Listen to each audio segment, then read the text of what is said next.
Hi, everyone. Thank you so much for joining us this evening. I am very excited to see you all and am extremely excited for ASE to be continuing our partnership with Wescom. So without further ado, I'll just pass it off to Sal to kick off the event. Thank you again for taking the time to join us.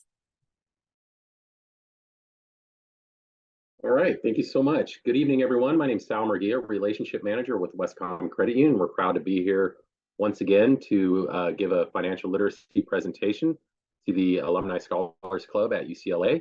Joining me this evening is Carl Gerstenacker, Financial Advisor with Wescom Financial Services, along with David DJ Jebzinski, who is the VP of Wealth Management with Wescom Financial Services.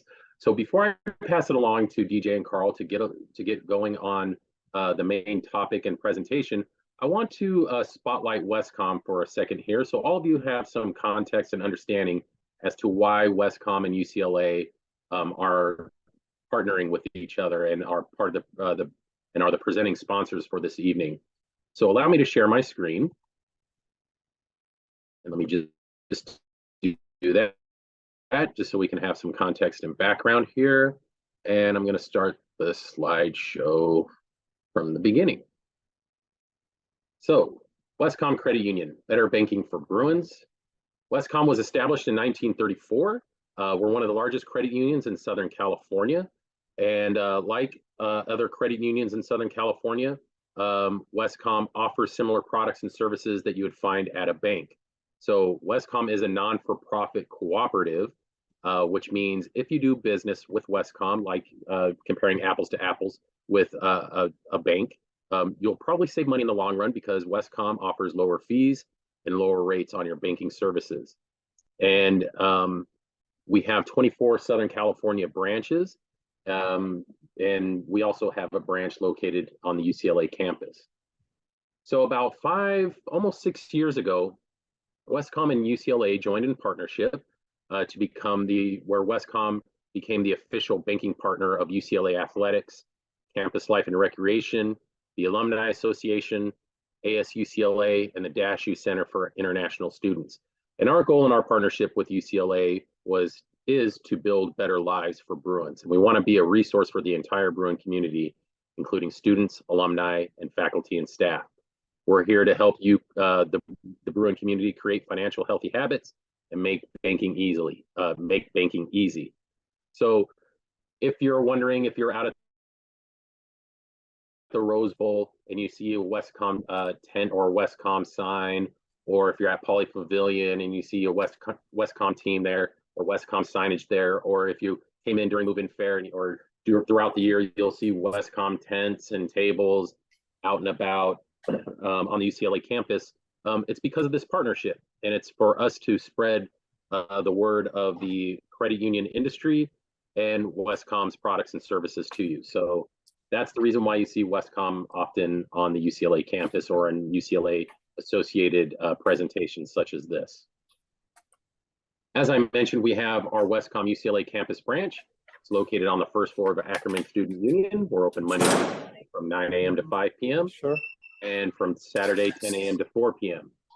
They're closed on Sunday, but we have all the bells and whistles and features that you'd find at a brick and mortar branch out in the public. So we have an on-site coin machine and a walk-up ATM. Our branch manager at that location, her name is Martha Prado. Her contact information is there.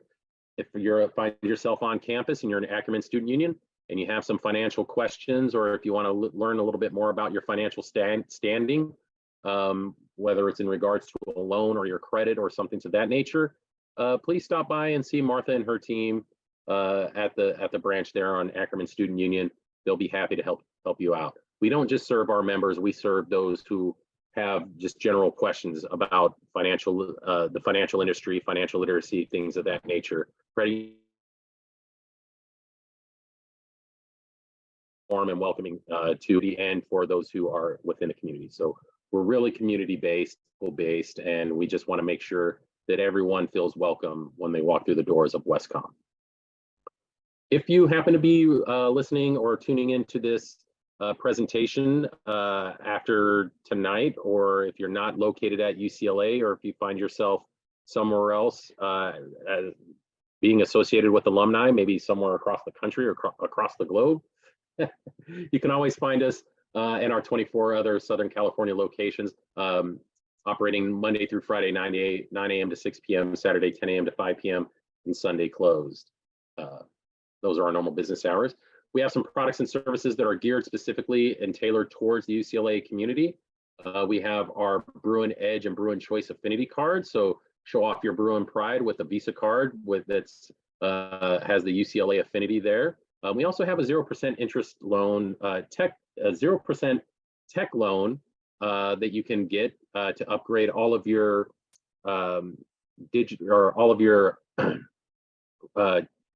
remote tablets, your phones, things of that nature, all of your technology. We understand over the past couple of years, a lot of students, a lot of people in the UCLA community have decided to either work or study remotely. So we want to help you out with the 0% interest tech loan from Wescom and the UCLA Computer Store. So that's a really great product that a lot of Bruins have taken advantage of. We also have a financial advisor. He's going to be one of our speakers this evening. His name's Carl Gerstenacker. He's a UCLA alum. Make an appointment with him today if you want to learn a little bit more about your financial status. Please email Carl at kgerstenacker@wescomfinancial.com, and there's his extension at our 888 number at extension 1239. And you're going to get a lot of great information from Carl and DJ a little bit in just a moment. You can participate and win this evening. If you're participating in this conversation tonight, we welcome questions via the chat, or if you raise your hand and you have a couple questions, please feel free to ask and you'll be entered to win for a $25 UCLA store gift card. So please participate. We're happy to hear from you and answer any questions that you might have. Of course, those of you who aren't local, I mentioned our 24 branches for those in the greater Los Angeles or Southern California area. But if you happen to be out of the area, you can always visit us at wescom.org/UCLA. And you can contact us at our 888 number at 888-493-7266. So with that being said, I'm going to turn it over to our featured speakers. I'm going to stop sharing my screen, and I'm going to turn it back over, or hand the ball over, to Carl Gerstenacker and David DJ Jabzinski. They're going to give you some great insights on investment basics. And so, gentlemen, take it away. All right. Well, good evening, everyone. Good to see you. I'm David Jabzinski. You can refer to me as DJ. So I do go by DJ. So great to have us here tonight. So I'm going to go ahead and kick off the presentation here. So hopefully everyone can see my screen okay. Quick thumbs up, or I guess. Hopefully you can see the slides there. I can see, DJ, we could see, I think we're both spotlighted, but we can't see the slides yet. Okay, so let me go back into that. Give me Maybe one second. There we go. All right, how's that? There we go. Okay, wonderful. Well, hey, thanks for having us out this evening. So Carl and I are going to take this opportunity to present the slides here.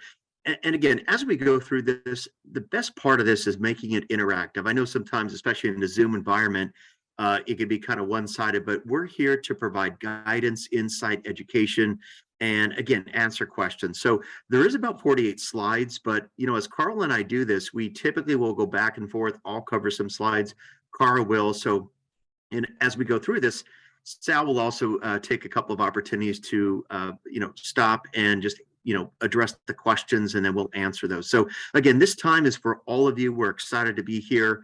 One of the things that Wescom Credit Union does is we reach out to the community. We do a lot of educational events.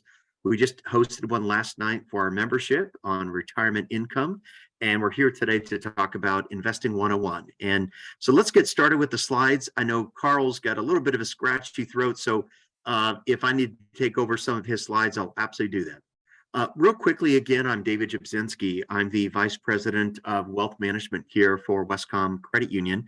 So I oversee the advisors that sit within our 24 offices, and Carl Gerstenacker is one of them. Carl is specifically assigned to Culver City, but also to our UCLA branch. And as an alumni, he's got some great information to share tonight. And so we'll get right to the presentation and the agenda.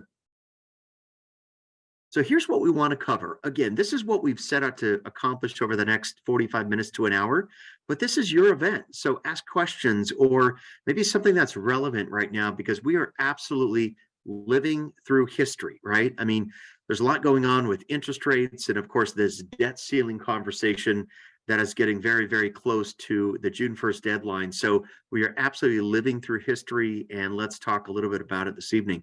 But here's what we want to cover. Talk about investing, inflation, types of investments, asset allocation, maybe answer some questions on tax. And then we like talking about retirement accounts, because each and every one of us you're at that point of starting your next phase of your career, and there could be an opportunity to start funding that retirement account. So again, we want to make sure we're providing as much information as possible. All right, so let me get to some of the first slides here. So talking about the market and talking about investing. So what is investing? I mean, a lot of folks, as they look at the slide here, would say, well, I think investing is really speculating it. Some individuals are not too savvy about investing. And so if you clearly may not have an idea of how it works, you may be thinking you're speculating. But also investing, some individuals feel that investing is just opening up a savings account. Investing is really this, as the slide says, it's just a carefully planned approach to match up how you feel about money, how you feel about the markets and about risk, and then matching that to something that is a vehicle to help you reach and accomplish those goals. Very plain and simple. So we'll talk about some of these vehicles tonight, and I think that's really where some of the questions will probably come into play. Before we talk about some of these vehicles, let's talk a little bit about the markets.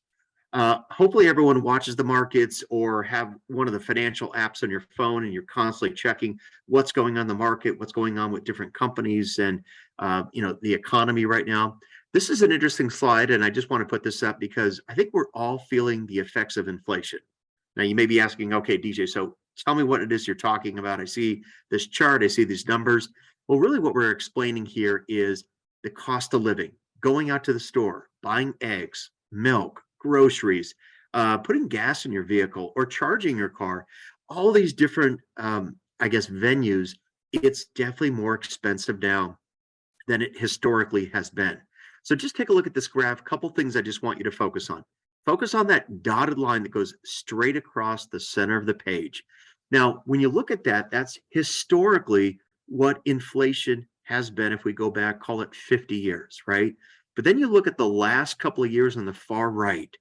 To me, that says the whole story, because it has been going back to, call it before the 90s, 1990, where we've seen in inflation or the cost of living this high. So pretty interesting right now. Now you can see it's coming down, but at the end of the day, they want this number towards the average or towards the 50-year average, which is closer to 3%.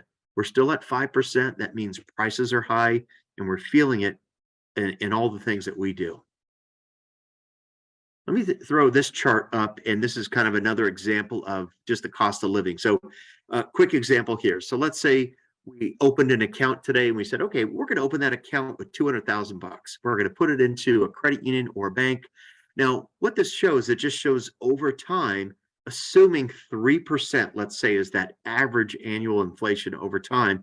It's just saying that that 200,000 over time does not purchase what it did years ago. So this is the effects of inflation on what we do every single day. So $1 today is really what it's saying 40 years from now will not be worth what it is today as far as what its purchasing power is. So again, just wanted to touch a little bit on inflation, and I'm going to ask Carl to take the next one. Carl, how's your voice? How you feeling? Well, we're going to test it out, see how it works, and then we'll go from there. All right, hey, everybody. I'll turn it over to you. Thanks, DJ. Hey, everyone. My name's Carl Gerstenecker. Like DJ said, I'm the financial advisor that covers the Culver City branch for Wescom, as well as the branch on campus there at Ackerman. So thanks so much for having us. We always are excited to do these webinars. We find them very informational. DJ and I try to simplify a sort of complex topic when it comes to investing and different investment types. And hopefully you guys find the presentation beneficial. Like DJ said earlier, my voice, as you guys can probably tell, is kind of raspy, a little hoarse. So he might take over if all of a sudden I have a cough attack. So I'm apologizing in advance. But we'll go on to this slide here. So DJ was just covering the idea of inflation, right? So the cost of things going up, and that's something that we've experienced more than we've experienced in many decades last year, right? And still are, in terms of the price of goods and services going up. One way to combat that is to invest, right? Is to put money away and to grow it over time.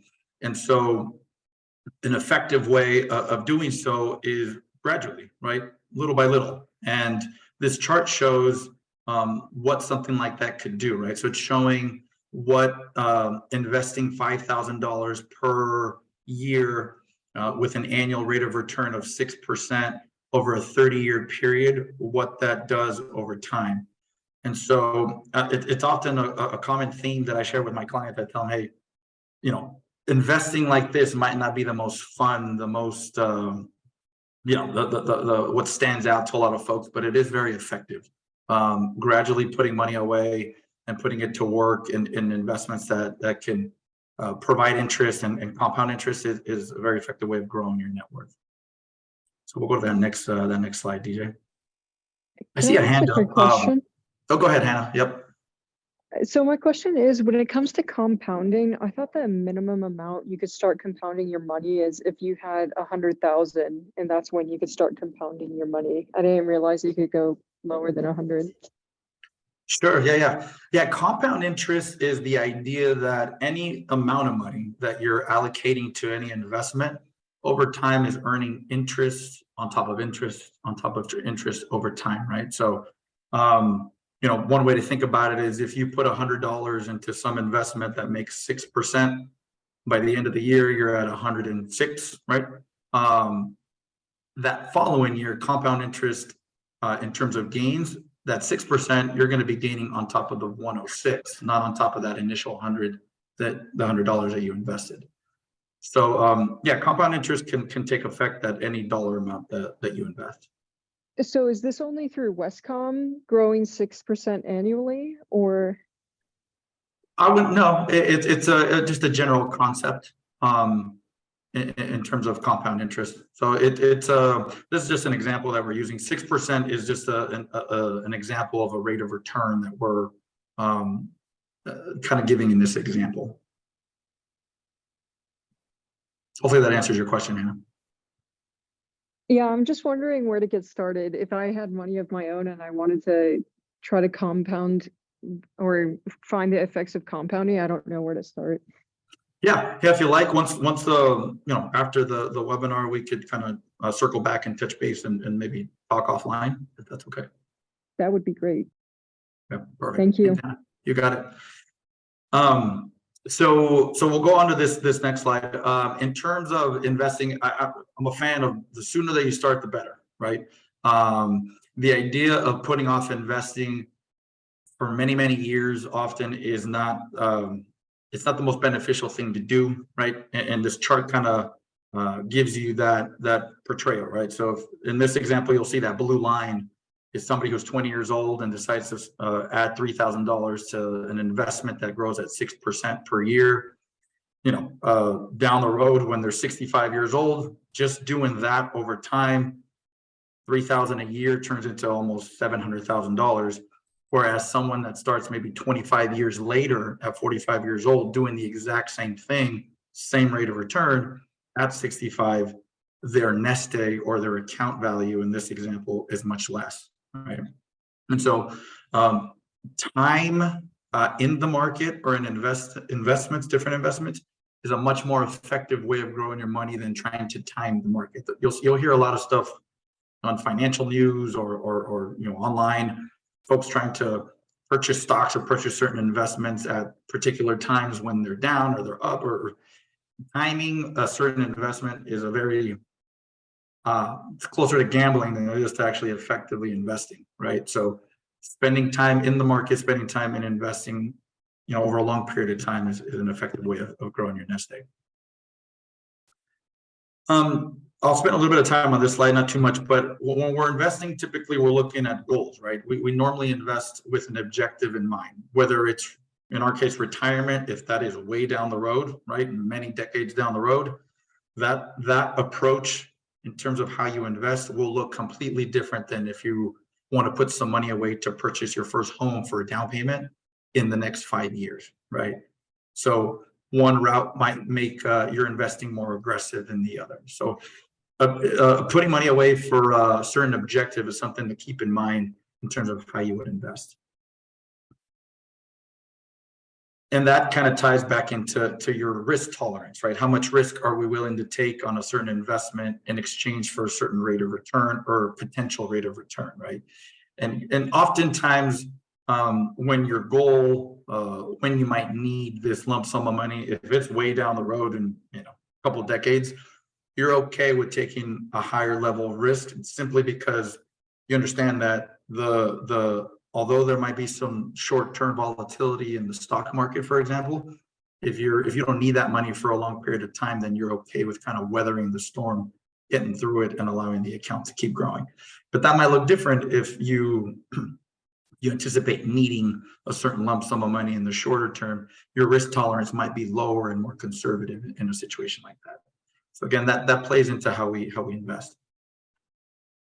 I'm going to pause for a second, DJ. I see a lot of questions kind of popping up. I don't know if we want to Let's cover some of those. Some questions. Absolutely. Yeah. Okay. I see one that says, is that 6% across multiple investments or 6% in one investment? In that example, guys, it's again kind of a general assumption in that example that a certain investment would grow 6%, right? So we're assuming that just that money in that example was growing at 6% over time. Yeah, and Carl, just to kind of add to that, because I know that 6% has come up a couple of times. The reason we use 6% in this, again, it's an example. Keep in mind the prior slide we were talking about the average inflation rate, which is around 3 to 4%. So what we're trying to do is we need to beat the cost of living, because if we invest and we're just keeping up with 3 or 4%, we're not really getting ahead. So if we were able to earn 6%, that means that gives us an additional 2 to 3% return on top of the cost of living. So then that dollar today will actually continue to keep up with the cost of living. So again, what's important is understanding the inflation number, right? So what's happening is we see a lot of our members and clients that are saying, you know what, I need to take a little bit more risk just to keep up with the cost of purchasing groceries, going to the doctors, buying a car. I mean, the average car now, it seems like it's almost 100,000. It's just unbelievable. So that's actually what we're trying to kind of depict there, is that we really want to make sure that we're earning a solid return. There's a lot of ways you can do that. And we'll talk about some of the different, I guess, vehicles to get to that number. That's right. And that 6%, I wouldn't, again, an example that's an average as well, right? So when you have certain investments that fluctuate in value, stocks, for example, the 6% average might mean that 1 year your rate of return was 20%, and then the following year it was 2, and then the following year it went down 12, then the following year it went up 30, right? So it fluctuates. With certain investments, and we'll cover ones that don't necessarily fluctuate. But for the most part, what we were trying to illustrate there is an assumption of a 6% average return. Hopefully that answers the question. I saw another question in the chat about a Roth IRA. It looks like the question was, what if we've been maxing out a Roth IRA for years, but we realized we never invested the money? Do we invest it all at the same time, slowly invest it across different baskets in the market? It's a great question. So I guess the answer is it's up to you, but one way to think about it is you can do what's called, we'll cover this, it's called dollar cost averaging. So that's the idea of investing systematically over a period of time rather than putting the entire bulk into an investment at once. What that does is it allows you to purchase shares of a certain investment at different prices, and it kind of spreads your risk, right? So instead of, one way to think about it is if you invest that entire money at once and then the market or your investment decides to go south, a month later, then it's going to take a little bit more time to catch up and bring it up. versus if you're gradually investing little by little over the next 12 months, for example, you're kind of spreading that risk and minimizing the chance that something like that would happen. So hopefully that helps. I see a couple questions, guys. We'll keep going with the slides and we'll come back to the questions if that's okay, so we can get through some of these. So this chart here pretty much shows different investment vehicles that are out there in the market, right? So the way it's set up is the higher that we go up on the chart, the more interest or return potential, but then the further right that we go, the more risk that we're taking on, right? And so, DJ, if we go to the next slide, you know, where to go, where to put your money, again, depends on many factors, right? Depends on your time horizon, when you anticipate needing that money, how much risk you're comfortable with, right? One way to think about risk is, hey, am I okay if my account a year later is down 15% relative to when I first started? Am I okay with that? Am I okay with kind of writing it out and letting it recover, or not, right? And so that kind of helps in terms of dictating whether you want to go in investments with certain risk or not. These are just examples of different investment types. DJ, if we go to the next one, we'll start kind of on the lower end of that chart. At the very bottom of the chart, on the bottom left, you saw something that says cash alternatives, right? So remember, the way that chart is set up, the furthest left that we go, the lower risk that we're taking, and the lower that we are, the less return potential, right? The less interest we're going to be making. And so cash alternatives are going to be things like, you know, savings accounts, money market accounts at a bank, certificates of deposit, right? So things that you can normally get at a bank, right? Or at a credit union. And so a good place to keep money for an emergency, right? Money that we might need for a rainy day, money that you might need in the short term in the next 6 to 12 months, right? So not a lot of earnings to be made there, although interest rates are higher than they've been in a while. But essentially it's a safe place to keep money, but not the best place for a long-term type of investment, right? Good place for short-term. And again, this kind of explains what cash alternatives would be. So highly liquid, right? You can walk into a bank and take money out of an account like this. So again, a good place for your emergency bucket, for money for a rainy day, but not so much for long-term investing and long-term growth. This next slide shows bonds, right? So bonds are essentially investment types that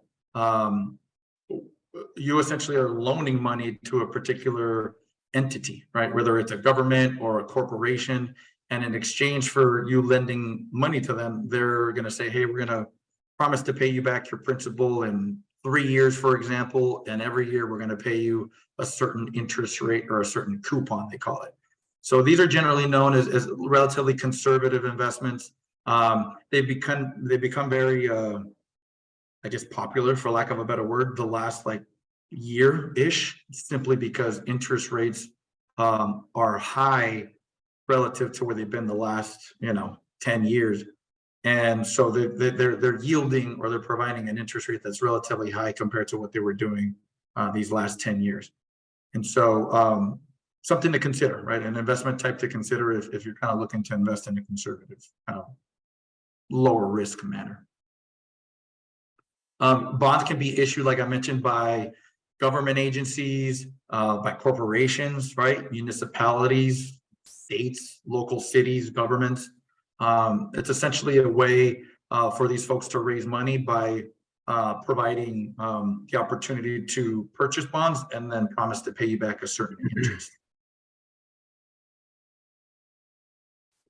So pros and cons with bonds, right? Bonds, again, like I mentioned, they're lower risk, more conservative investments that can provide a steady stream of income, right? They essentially are investments that are promising to pay back a certain rate of return, right, while you hold on to them.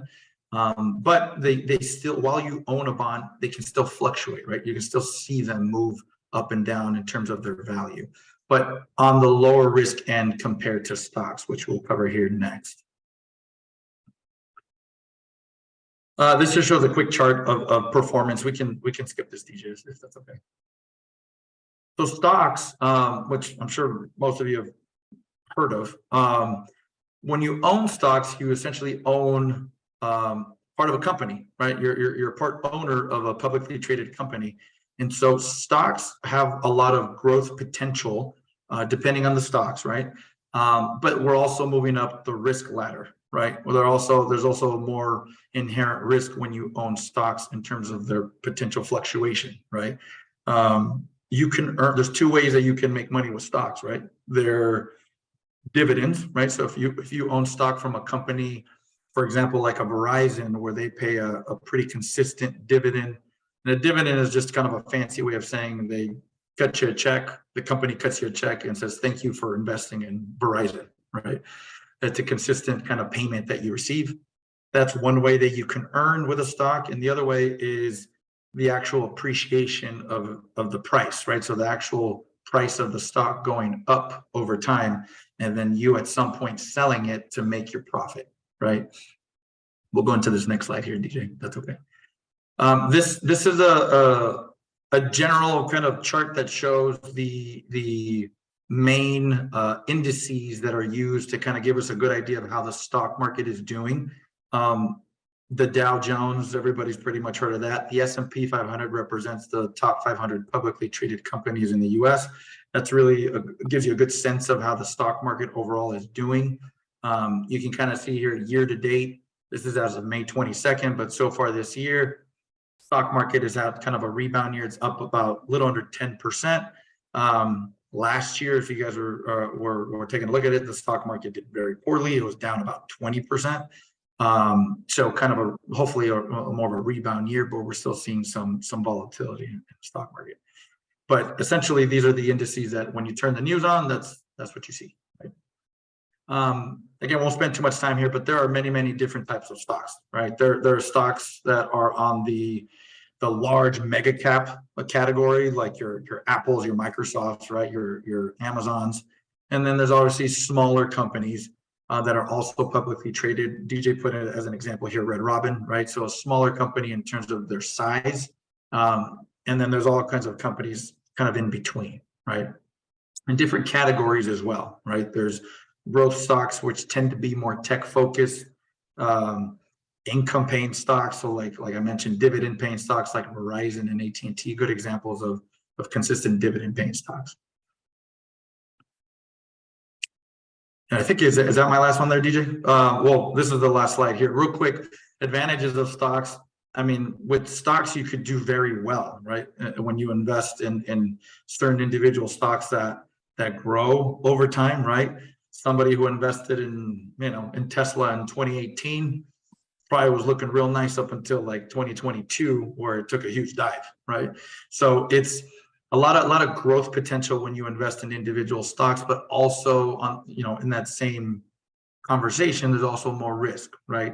When you put your eggs in one company, you kind of go as that company goes. So we just have to understand that there's more risk when you invest in individual stocks. So and then obviously headlines in the news, things like that can affect the price of a stock. So if a long-term goal is our goal in terms of investing, then we'll talk a little bit more about this, but there's other investment vehicles that might be able to diversify your money a bit more. But I'll pause there. I know we have a chat box kind of going off. So DJ, I don't know if you want to jump into the slides or if you want to cover this. Yeah, I'll keep going with the slides, and it's great. I know this community on the phone here on the Zoom, folks are responding to some of the questions, so we appreciate that. That's great. Okay. And we will be covering the Roth. We're going to talk about traditional Roth. We're going to be covering that. So we'll dip into that in just a second here. But yeah, great questions coming in. Real quickly, just to talk about some other investments about what Carl just mentioned. So stocks, bonds are more of the traditional investments. Take a look at this page here. You can see some of the other more non-traditional investments. I think it even was mentioned in the chat box about real estate or REITs. Oil and gas. We have on this page here, it shows artwork, stamp collection. I mean, I did that when I was growing up, right? Commodities, gold, Bitcoin, and some of these other things. So all these other asset classes are coming onto the scene, and it can be a little confusing as far as, okay, so where do they fit in? Does that make sense for me? Is that something I should look at? I think it goes back to what Carl mentioned at the very beginning is really finding out what your risk tolerance is. How do you feel about taking risks? And then, of course, you want to earmark or almost have different buckets of money for those different, things that come up, such as emergency fund. A retirement fund is going to be longer term, and then it could be something for maybe saving for a car or a home, and that could be a different time period or risk tolerance for those monies. But let's get into some of the basic ones that we work with members all day and clients, and a majority of what they do is they're looking at doing mutual funds. Now, there is some other solutions such as ETFs and mutual funds. We'll start with mutual funds because, think of it this way. Let's say all of us on the Zoom call here wanted to start a mutual fund. So how does this work? Well, what we would do is we would say, okay, let's each of us pull $100 together, and then we're going to take that $100 and we're going to go out and buy some of the best stocks that are out there. Or it could be best bonds, or it could be a mix of both stocks and bonds. But what we're going to do is we're going to pool our money together. We're all going to stand shoulder to shoulder, and then we're going to have a portfolio manager oversee and manage the money for us. So the portfolio manager is the one that's going to be doing the buying and selling every single day. It's not going to be us, but what we want to do is, just like how many different vehicles are on the road, there's just as many mutual funds that are out there. But what's the benefit of a mutual fund? Well, if I can start with $25 or $50 a month investing, I'm able to buy and have a portion of my money go into many stocks. I mean, Carl mentioned Tesla and Google and some of these other companies. Now, they could be over $100, $200, $300, right? Berkshire Hathaway is the most expensive stock out there at close to $500,000 for one share. So if I'm just starting out investing, doing a mutual fund makes sense because I can actually have some of my funds in all these different stocks and holdings. And as it says on here, it gives me instant diversification, meaning there could be 1,000 different holdings in a mutual fund. And I know I'm going to ride the ups and downs much, much better. Now, something that you want to do if you are looking at a mutual fund, biggest thing I would focus in on this page is the word prospectus. That is basically just a fancy way to say it's the legal document that has been put together for the mutual fund. And it basically is the boundaries that the portfolio manager must follow and follow to a T. So if you look at the objective of the mutual fund, you'll find it in the prospectus. You'll also find the different fees involved, how to get in, and what the risks are. So a good way before you jump into a mutual fund, find out what the prospectus is, get a copy of it, and then try to read through it and make some sense of it. But clearly, having some sort of financial guidance is important, and that's where we can come in to help. So as I mentioned before, mutual funds, think of how many cars are on the road. There's trucks, there's vans, motorcycles, I mean, you name it. The same as it relates to mutual funds and the different focuses of this mutual fund. So looking at the same chart, bottom left is the most conservative, top right is the most aggressive, and everything in between. So if I'm thinking about maybe buying a home in the next 3 to 6 months, I'm probably going to want to just look at the first dot there, which is the money market fund. You can buy a money market mutual fund, and it's going to invest in all short-term vehicles because the goal is to have the money liquid and available in a brief period of time. Now, if I'm investing for a longer term, then maybe a stock fund or a balanced fund may make sense depending on what my objective is. But again, looking longer term is what I'm trying to focus on with that bucket of money. As I mentioned, there's over 8,000 different mutual funds today. So like I said, just as many cars that are on the road. So this just shows kind of a graphical depiction on the bottom right corner. You can see a group of investors get together. There's a fund manager. They buy securities, it has different returns, and then they pass those returns on to those that put their money into this account. Now, typically mutual funds, you can start with a very, very low amount, sometimes as little as $25 or $50, and then just do systematic investing every single month. And they'll buy every time they sweep the money from your checking or savings account. And it's just automatic. It's, save and invest for the future, and you're just automatically doing it. Now, I know it came up in the chat box, what's an ETF? So let's just take a couple of minutes. Let's look at an ETF and let's look at a mutual fund, and we'll just kind of compare the two. So a mutual fund, again, it's a basket or pool of stocks. Now, if you look at the slide here, very similar. It's saying, okay, well, an ETF, there's about 2,000 ETFs. They also have basket of either stocks and bonds in them. Now, here's the thing that's a little different. In many of the ETFs that are out there, which is called an exchange traded fund, they are basically called passive. Now, not all of them are passive, but a majority are passive. Now, why are they passive? What that means is they're going to go out and buy the holdings in there. They're going to hold it. They're not going to trade it inside the account. So perfect example is the S&P 500. There is a lot of different ETFs out there. And what they do is they go out, they basically buy or they pull the funds together and they buy an index in the ETF. And basically you own that and they basically hold that. And until you sell the account, it's going to just continue along. ETFs are pretty tax efficient and also the fees are extremely low. So if you look at this here, and you can see buying an individual stock or buying a mutual fund, you can kind of see some differences and then some similarities there. Let's put mutual funds and ETFs up side by side. So on the left, you have mutual funds. Now, what's interesting, again, actively managed, you pull your money, and of course, you purchase this account. On the far right, also, it's, they purchase a basket of stocks or bonds. Now you can see the difference. The far left is actively managed. The far right is passively managed. Just know if something's actively being managed, what's happening, these portfolio managers are trying to beat the index. They're trying to do better than the market.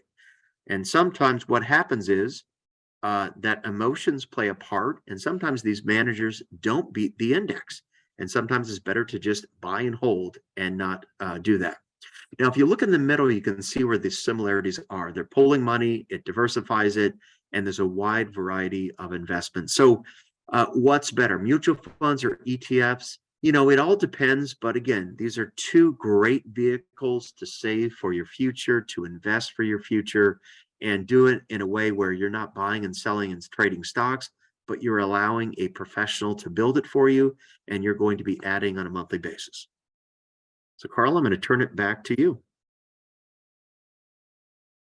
DJ. So in terms of a little bit more, we'll talk strategy versus specific investment types. I mentioned dollar cost averaging, and I saw a conversation going on in the chat.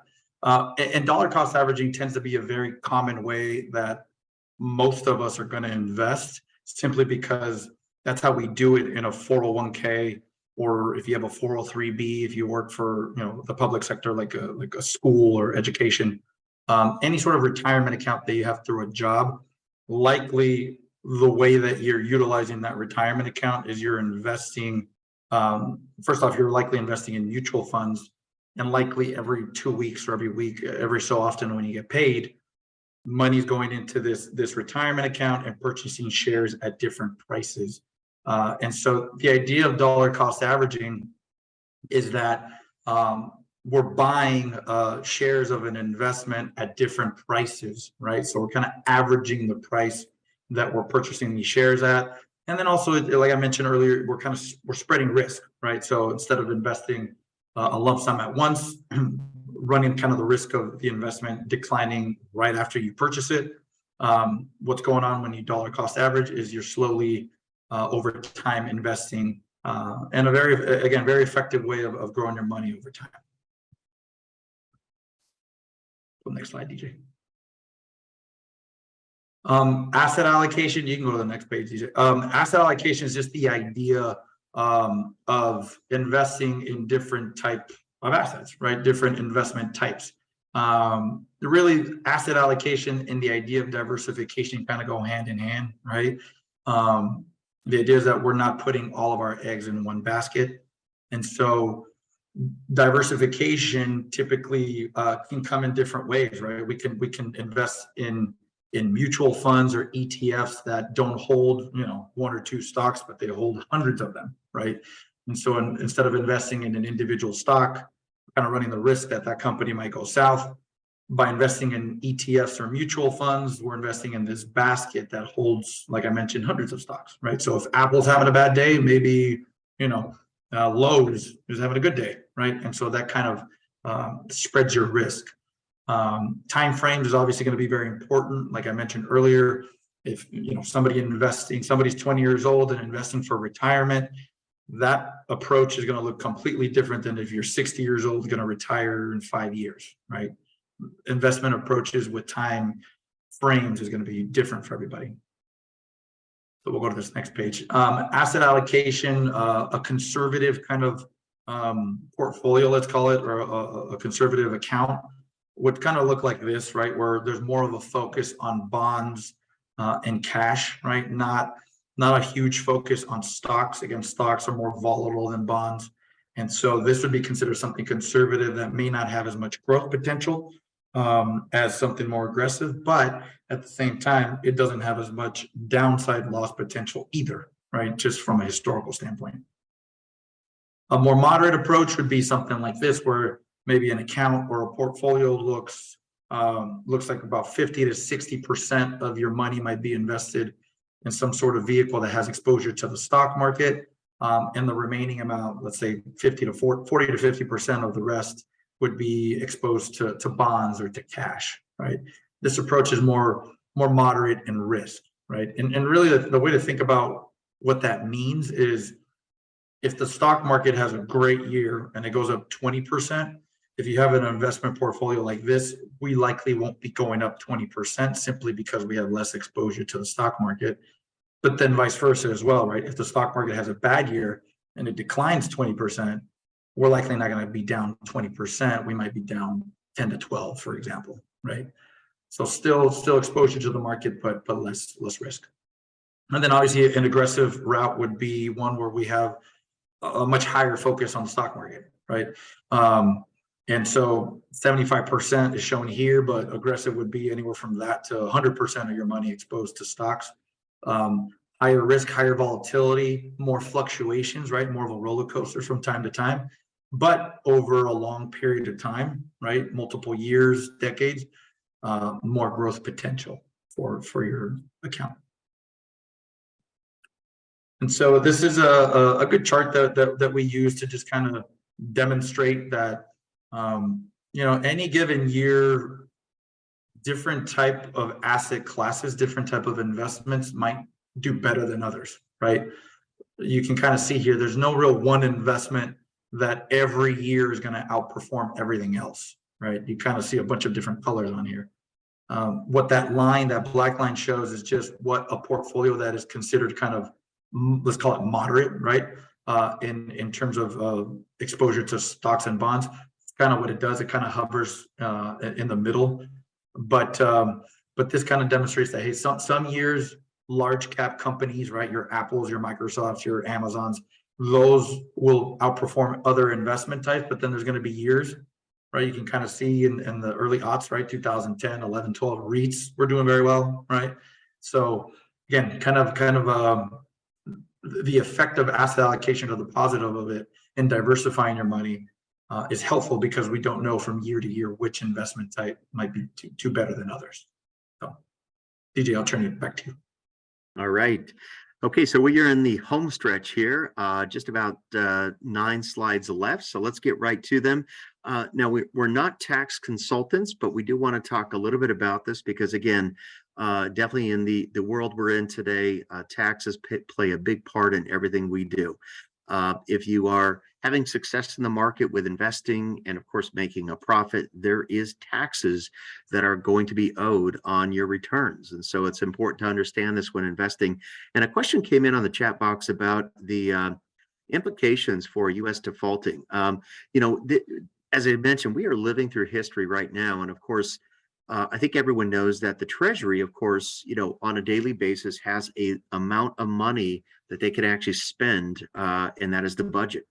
And so Congress controls this. And so Congress basically is saying, hey, you have hit the debt ceiling right now, meaning that you have this credit card and you've actually maxed out this credit card. Now, before you go forward and start spending more, you need our permission, because as of today, we're not going to allow you any more spending authority. So we're coming up against that deadline, which is at the end of the month.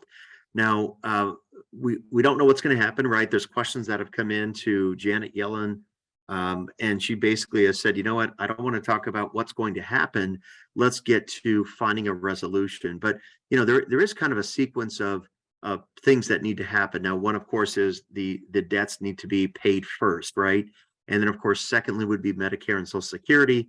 And then, of course, employees that work for both the federal and national government positions. But, we're hopeful, and I think all of us are hopeful that a resolution will happen. It probably will be in the 9th hour, but it is happening, and talks are underway, and we'll see what happens. And of course, let's all stay close, because again, we are living through history right now, and hopefully, again, we will not get to we'll get this spending limit increased, then we can continue going forward. But let's talk a little bit about taxes here. So when you take a look at this, so how much am I going to pay if I make money on my stock or bonds? It really comes down to a couple of things. It comes down to, your status, single, married, had a household, and then of course, how much income that you're actually making. So, these factors go into it, because based on that will determine your tax rate. And so it's always important to just kind of understand where you fall in this. Now, clearly, retirement accounts are a big part of this, because there's some requirements from an income perspective. But to open up an IRA or to be a part of a 401k, you need what? You need earned income, some sort of income that's coming in, be it a job, you have your own business, there's some earned income that's coming in. So let's talk about some of the traditional retirement accounts, because I did see in the chat box Roth IRAs, and we're going to touch on those in just a second. But let's just talk about a traditional IRA. So this is something that has been around for many, many years. And think of it this way: a traditional IRA can be opened up anywhere. You can open it up at Wescom. You can open it up at any bank, any investment house. A traditional IRA is just how the account is coded. And then inside of that, you can put whatever you want. If you said, you know what, I think I want to do a traditional IRA and a CD, you can do it. A mutual fund, that works too. An ETF, a stock. So the IRA term is how we code the account, that this money is basically from earned income, and you're going to put this money away for retirement. So you can see some of the restrictions here. So if you are under age 50, they allow you in 2022 $6,000 to put away. That's now $6,500 for 2023. And then if you're over age 50, they allow you to put $7,000 in 2022, and that's up to $7,500. So you may be asking, DJ, why do they give someone the ability to put more money over 50? Well, what they're trying to do is say, you know what, we know that you're over 50, retirement is approaching. We want to allow you to put more money away, so you potentially are less reliant on the government to provide you that retirement benefit. So this is a traditional IRA. It's been around for many, many years, and I think everyone has heard of it. But we're going to talk about Roth in just a couple of minutes. So, okay, so let's say you just got your first job, you're starting, and you're like, okay, we have a 401k at work. So 401k is basically a fancy way to say that the company that you're working for has a retirement plan. And when you put money in that plan, they're going to match that money. So you may be saying, I want to save as much as I can for retirement. I want to do a 401k, but can I do an IRA at the same time? Well, depends. So look at this chart here. So if you are single and you make under a certain income amount, so in this example, it says 73,000, then you can make a full deduction up to the amount of your contribution in an IRA. So DJ, what you're telling me is I can actually fund my 401k and my IRA? Yes, but you can see as I make more money, the deduction goes away. And that basically is a deduction right off on your taxes. So again, just know there is ways to add more to your retirement, and this is one of the ways to do it. All right, now let's talk about Roth IRA. This is a much anticipated discussion on Roth IRA. So when did the Roth come into existence? Well, it wasn't too long ago, in 1997. So why a Roth IRA? I mean, it's kind of interesting. So a couple of things to think about. So a Roth IRA, you're going to put your money in here, just like a traditional account. But here's the thing. The money you put in this account, you would have already paid tax on it. Okay. So your employer is going to tax you. You're going to take that money and you're going to say, okay, what do I do with it now? Now you're going to fund your Roth IRA. So what's better, a traditional or a Roth? And it does depend, but I will give you our guidance. And this is the guidance. Typically, the younger you are and you have more time from a time horizon investing standpoint, a Roth could be a great way to go, because here's the trick about the Roth.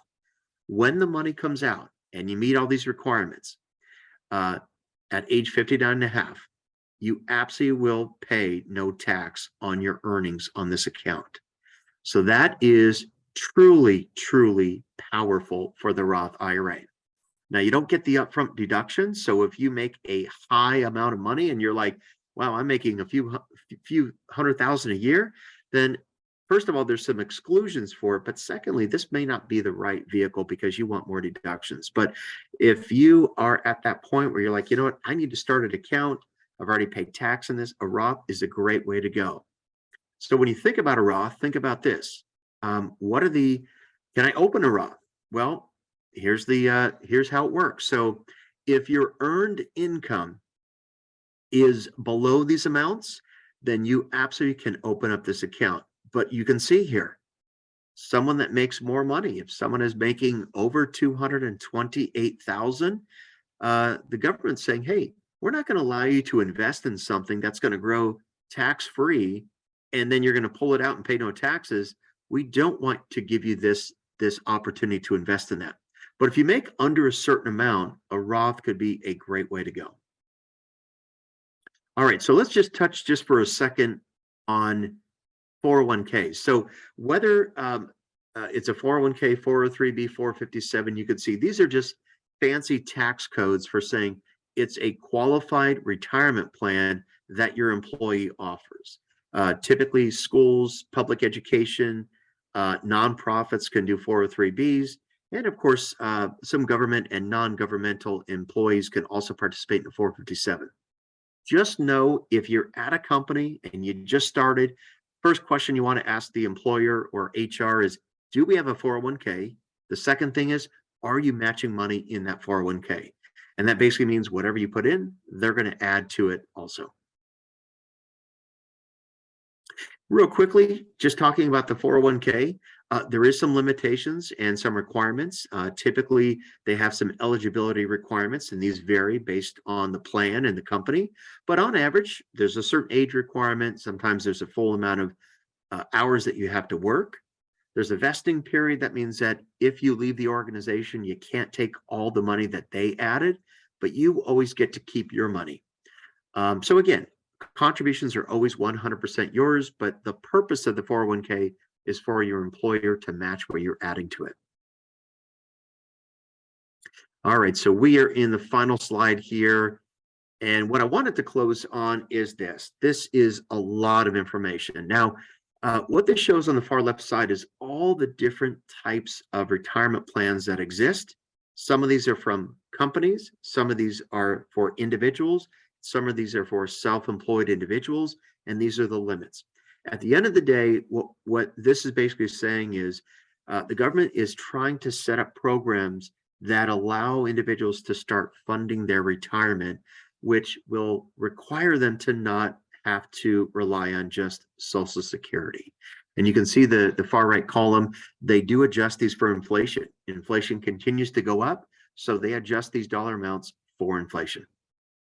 All right. Well, thank you everyone for the time. I just want to go ahead and put Carl's slide up here. And Sal, I will turn it back to you for questions and any discussion. I appreciate that, DJ. Is there any questions that are lingering? I know that there was one last question between what's the difference between a Roth IRA versus a Roth 401k? That's the last one that we came in. Everything else you pretty much addressed, DJ and Carl. Sure. Yes, Sal. DJ, go ahead, Carl. Yeah, I was going to answer it, Emmy. So the difference is, one, the Roth 401k would be a retirement account that you would have access to through an employer. The Roth IRA would be something that you would have access to through a financial institution like a credit union, a bank, or an investment firm. The contribution limits are also going to be different, right? So a Roth IRA, DJ was just showing us on that previous screen, is the maximum contribution amount for a Roth IRA is $6,500 for 2023. and they give you $1,000 increase if you're over 50 years old.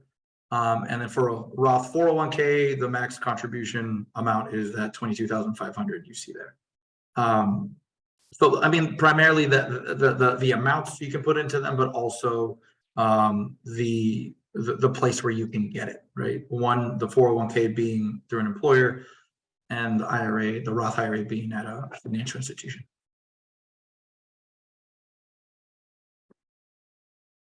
Thank you so much for that, Carl. And DJ, thank you again for all the great insight that you provided this evening. Really appreciate all of that. Hannah, I see that your hand is raised. Is that from is that still from the beginning of the presentation, or do you have another question? I do have another question. Just if we wanted to ask more about investing and how to compound our money or to get started, could we ever reach out to all of you and ask you for your advice, since we're university students just trying to figure out the best ways to invest?